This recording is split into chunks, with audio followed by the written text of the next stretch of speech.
With all the latest big discussion, news and talking points from the football world, this is Football Central.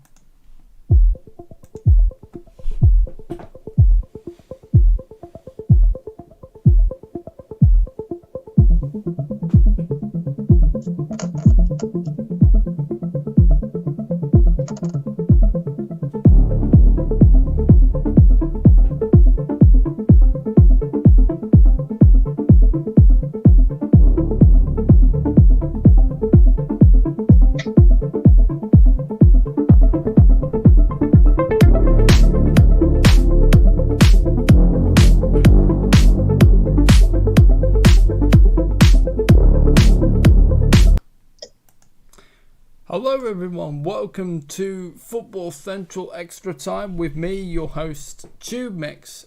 And joining me today is Sam Taylor. Good evening, Sam. Thank you, TubeMix, and good evening to you. Good evening to you as well. Thank you very much. On today's game, of course, that we covered was Manchester City beat Liverpool, and it's fair to say it did really disappoint.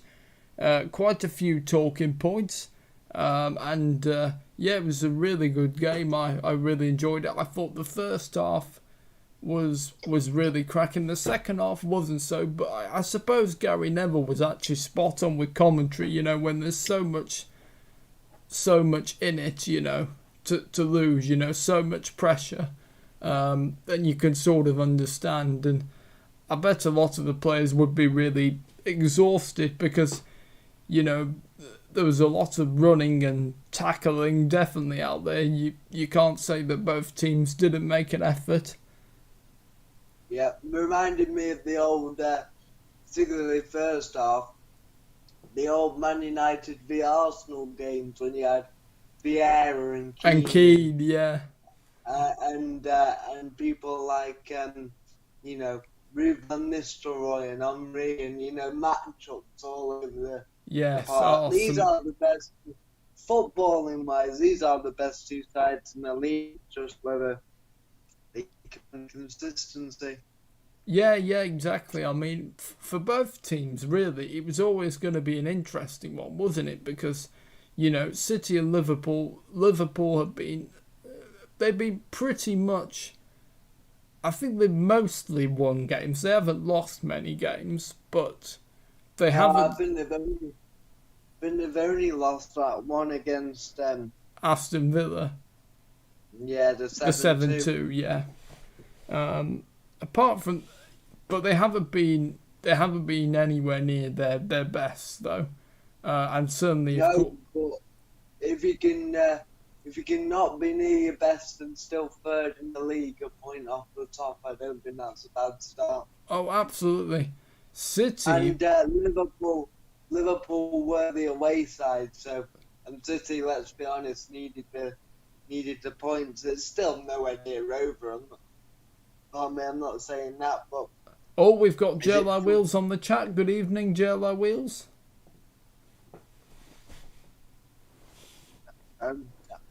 He's working, isn't he?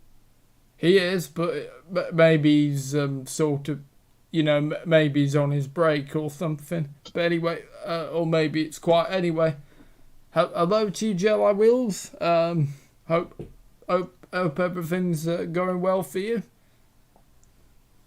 Yeah, get back work, you lazy man. You certainly don't hold back, do you, Sub? No. Yeah, and City, they've lost quite a few, I think, and they've had a worse start, I think, than Liverpool this season. So, but both the league table shows that. Yeah, it's been a weird season, and I think it will continue to be a weird season. I mean, you know, I think the title is really there. It's going to be there for the taking, isn't it? I don't think there's going to be any straight winner. I don't think. Do you agree with that, Sam?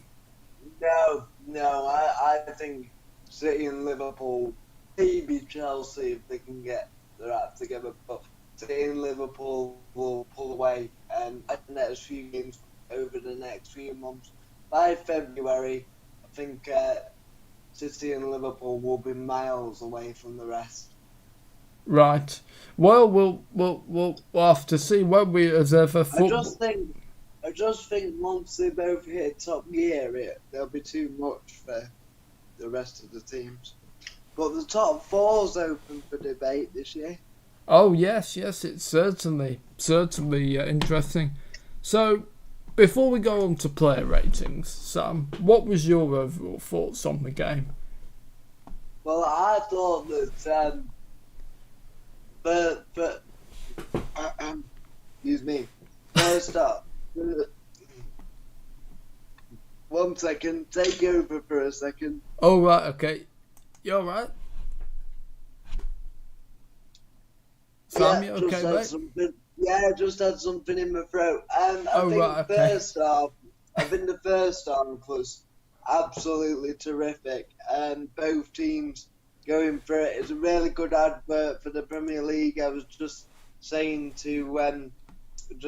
about how it reminds me of these games. I know the game's changed a bit now and it's played much on the front foot, but the old games that used to decide the league between Arsenal and Man United. I know this wasn't settling the league or anything, but when the two big heavyweights went and met each other, that's what it reminded me of. And I think the speed of the game just goes up a gear when you get two teams probably as good as that in the facing off against each other. And they're just so similar, the squad, as in you can't pick. There's matchups all over the park, and it makes for a great advert. Blood and thunder, tackles, quick play, 1 and 2 touch football. I think the Liverpool first 20 minutes were fantastic, free flowing, linking the midfield to the attack really well.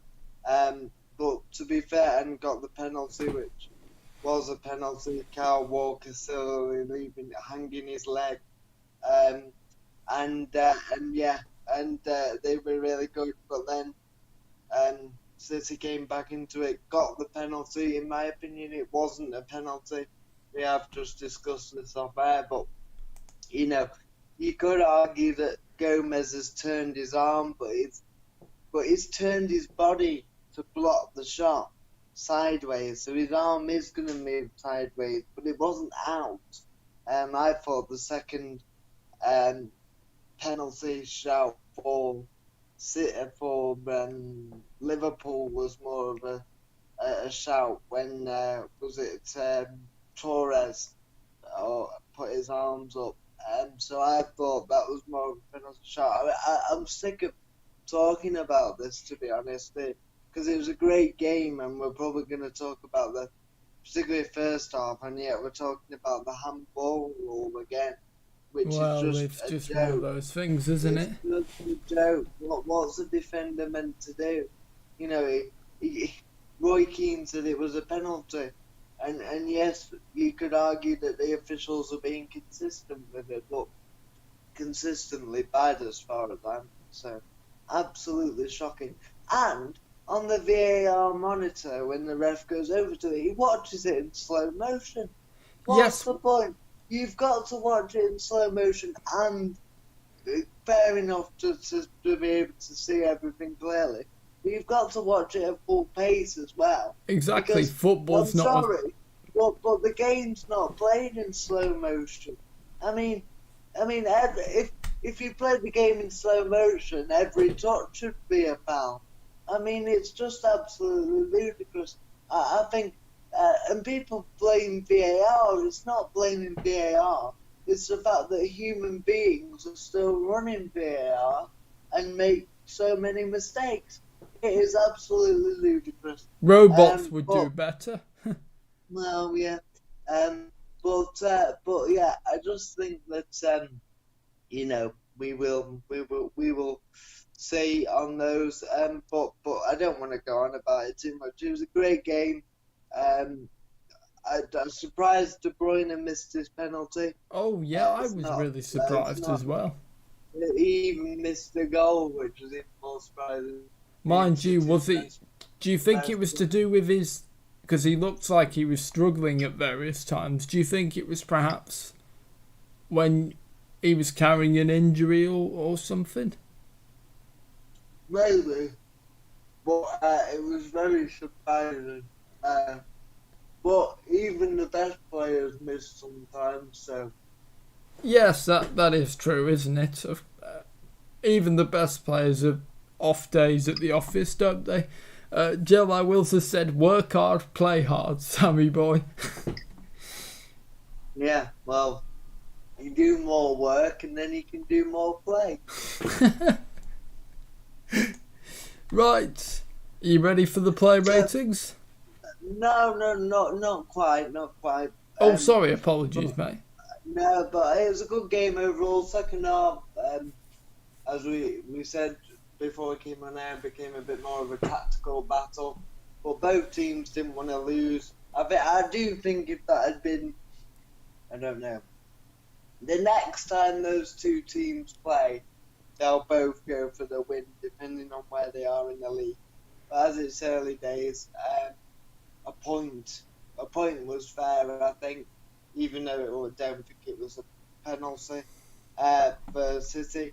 But I think it's a better point for Liverpool than it is for City because Liverpool were away from home. So, but there's a long way to go yet. What do you think, TubeMix, of the game? Pretty much the same as you. All those points were good, Sam, and yeah, it was. First half was definitely the best half for me. Second half, you were watching your cat. No. It wasn't boring. It was just a little disappointing that they just, slowed it down a little bit. Both teams, for me, yeah. But it wasn't by any means boring. There was still enough to want to watch it. So.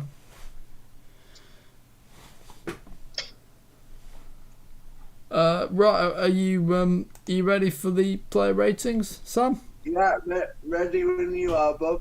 Okie dokie. Right, so we'll start with the City player ratings and then we'll do the... Let me guess. The Manchester Evening News do the City ratings as well.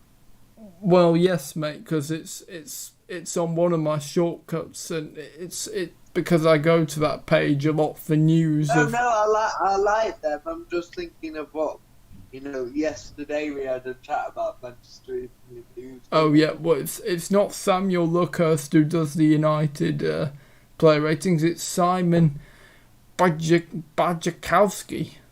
I have no idea how you pronounce that. But there we go. Anyway, so it's time for the player ratings. So, Ederson, one of his busiest games in a while, where he had to be regularly alert and he rose to every challenge. No chance with the goal and made a number of excellent saves to keep his team competitive at 7. I would agree with that.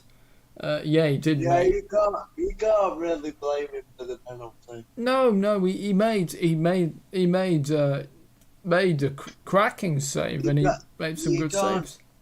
You can't expect your goalie to save everything to keep having shots. Oh, absolutely. But, Ederson, for me, along with Alisson, are the two best goalkeepers in the league. I mean, would you... And they're both, I agree, and they're both Brazilian. Exactly. That's the same thing I was saying to my dad. So the Brazil team have two arguable... Imagine being a number 2 keeper in that Brazil team. Exactly, yeah. Oh, but Brazil are just they're known for bringing some great footballers out, aren't they? When you think the likes of Pele and Brazilian Ronaldo and Ronaldinho, And Roberto Carlos. Yeah, exactly. Yeah, I don't really I'd have to look him up, but I've certainly heard of him. I can't picture him though. Anyway, Rivaldo, you must know who Rivaldo is, do you? Rivaldo, the name certainly seems familiar. I'd have to take a look at the picture. Did he play the same team as Brazilian Ronaldo and Ronaldinho? Yes. Right, I thought so, because I do remember, even though I wasn't so into football, I do remember that Brazil. I certainly remember Brazilian Ronaldo. And Ronaldinho, I do remember him. But anyway, Kyle Walker. It didn't really happen for Walker. A clumsy challenge on Mane to give away the penalty. In Roy Keane's words, he made me laugh. He called him an idiot. He made you laugh. I know he did. He was funny. Roy Keane is great for entertainment purposes, definitely. And well, he says what he thinks, to be fair to him. Well, yeah, that's why he's great as a pundit. He doesn't hold back. He's certainly not biased. Unlike Micah Richards, I think Micah Richards is biased as a pundit, I have to say. I don't like Micah Richards in particular. Yeah, he doesn't really have the most appealing voice for pundit. No, I mean, even as a person, I'm not too sure about him. He's a bit big-headed. Oh, what you'd have a fight with him or something? No, I'm just saying I don't particularly like him. Oh. From what I know of him, anyway. Oh. Right. So Ruben Diaz. Oh yeah, I think I did Walker's ratings. Yeah, 5. Yeah, when Cancelo had the attack covered and regularly struggled to keep possession, a 5. Ruben Diaz slipped a few times in the driving, that should say diving. I think driving rain doesn't make sense. I don't think. Oh no, diving rain doesn't make sense either. Carry on. Oh, never mind. But still gave a performance that no alternative could have managed last season. His consistency should be applauded. So I agree, actually. I think Ruben Diaz, the bits that I've seen of him, actually, he seems a much calming presence at centre-back, I think. And yeah, and I think he'll only get better as well. Yeah, he's only 23, isn't he? But he's still had quite a lot of experience with, was it Benfica, I think? I think so, and he's only just joined, hasn't he? So he'll still be getting used to everything. Yeah. Aymeric Laporte. Liverpool targeted his lack of acceleration, but to his credit, they never really worked any excellent opportunities from that. A welcome presence in the team. 8. Yeah, I'd agree with that. I thought. What did Diaz get as a player rating? Diaz got 7. Oh, right, okay. Right, and yet Laporte's got 8. Right, João Cancelo, as expected, left back was when Liverpool looked to find space behind, and he will never be the best defender. He did work hard though, stopping Salah superbly late on, and produced a wonderful cross that Jesus should have headed in. An 8. Probably a 6 for Cancelo for me, but Rodri carelessly gave the ball away to side to give Liverpool an attack and struggled initially. He also does a lot of work that goes unnoticed though, and was against a very good Liverpool side, a 6. I would agree with that. I must admit, I've never really rated Rodri, really, particularly. I mean, what's your view on him, Sam? I like him, but he's not as good as Fernandinho. No. I mean, he probably is now, but I mean, when Fernandinho was at his best. Oh, yeah, and the good thing about Fernandinho is he's so versatile. He can play centre-back, can't he, as well as defensive midfield. I think this might be his last season. I think so. I don't think... Have we even seen him this season? Can't have been much if we have. Yeah, he's getting old, though. He's about 38. Gosh, yeah, I think he must be the last... Oh no, him and Sergio Aguero must be the last remaining survivors out of that 2011... No, maybe 2012 sort of, or very early. Fernandinho wasn't in that side. Was he not? Not in the 2012 one. I think he was in the 2014 one. Oh right, okay. You know when Brendan Rodgers nearly won the Liverpool that year. Yes, and Gerrard famously slipped, didn't he? Because Liverpool were close to winning the title. But they were and allowed Demba Ba in. Yes. You know what's funny about that? Sorry, Liverpool fans, but in the game before when they beat City, or was it Chelsea? I think it was City they beat. He said in the previous home game when they were nearly there, he said, "We mustn't let this slip. We will not let this slip." And he slips in the next game. In the team huddle of the next game, you slip. And apparently, according to my dad, actually, Liverpool were more matches with Gerrard injured than Gerrard in the side, statistically. What, that season or overall? No, overall. What, you mean over his career? Yeah. They were more matches without Gerrard than Gerrard being there. Well, they can't have, because most games he played, didn't he? Well, I thought so, but then I don't know whether he did. He did tend to have a lot of injuries, didn't he? Maybe they had a good percentage without him. Maybe, yeah. Or it could be that my dad doesn't like Gerrard, but he doesn't like many Liverpool players, but he doesn't rate Gerrard. I do like Ryan Giggs 13, Steven Gerrard Neil. Right.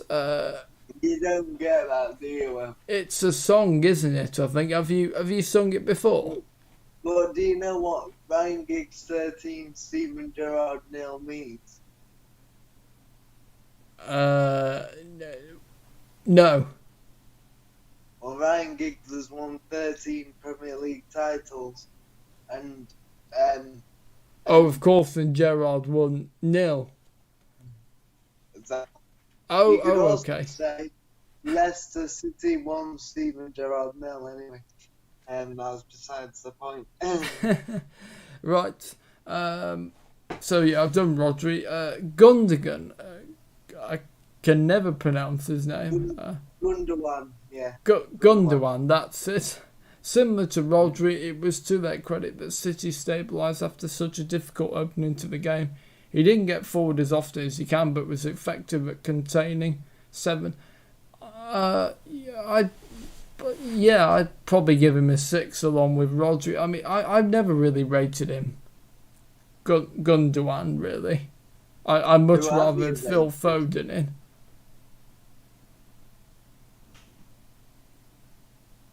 I wish Foden would get a start. He should be starting more. He's played quite a lot recently. Yeah, he's played quite a lot recently. No, it was very nice, thank you. Yeah, sorry about that, everyone. My mum just burst in and took my dinner. But there you go. That's what happens when you do things live sometimes. Should get it on air sound like me. Yeah. Well, it's not my channel, so it's not embarrassing me now. Oh, there's been plenty of times, Sam, when there's been a few interruptions. There's been plenty of times. Anyway, right, yes, so, yeah, I've done Gundogan. De Bruyne, he missed a penalty that would have put City in front. He also produced the assist that got them level and was behind most of their good attacking play. A good display, spoiled by the spot kick miss. 6. I agree with that. 6th is about right, yeah. Yeah. Ferran Torres earned his place in the team despite the return of Jesus. Worked hard defensively in the early onslaughts, but was never really able to get the ball down and run at Robertson. 6th for him as well. Raheem Sterling enjoyed going up against a defence that wasn't set so deep, but again failed to have the impact he would have liked against his former club. Booked in the second half as he let his frustration out. Yeah, he didn't really do that much, Sterling, really. No. I would have expected more from him, actually. But then City didn't get through Liverpool a lot, and in the second half, neither team really fed the forwards very much. Yeah. Jesus, an outstanding... Hang on. Oh, sorry. What did Sterling get? 6. Alright, yeah. Right, Jesus, an outstanding control and finish to get City back into the game before a very bad miss to head wide when free in the box. A performance to back up the general consensus, whatever that word is, of him, a 7. Only the one sub, that's quite rare these days. Usually you'd see at least 2 subs or 3 subs. I thought Jesus' turn for the goal was brilliant. Yes, I think I don't know if I said this before the match, but I actually think that Jesus has actually stepped up quite a bit, actually, since Aguero has been out. Well, he's been injured as well, hasn't he? Maybe he's a bit. Yeah, well, no, I was just meaning before he was injured. I think generally he's stepped up this season for me. He's a lot more consistent, I think, than a couple of years ago, but that's just my view. Yeah, no, I agree. He's getting better. It's hard to fill Aguero's shoes, but he is getting better. Yeah, Bernardo Silva, so just a 1 sub for Ferran Torres in the 61st minute. A very lively performance that injected energy back into the Blues when they needed it. For me, Bernardo Silva should be at least on the starting in midfield, I think, because I think he's a great player, Bernardo Silva. I think he's struggled a bit in the last 18 months or so. Yeah, and I whenever I see Bernardo Silva, I always think he looks quite like Bruno Fernandes. Do you not think so? Yeah, there's a bit of a similar look. Yeah, no, I get that. They really look very similar, and they're both Portuguese, I think. Yes, I think you're right. I was going to say he's Spanish, but I think Bernardo Silva is Portuguese, yeah. I'll look it up in a minute. Anyway, and subs not used, it doesn't have a manager rating. Stack, Stefan, the youngster, John Stones, Nathan Ake, Alexander Zinchenko, Eric Garcia, and Phil Foden. I would have thought Foden would come on, actually.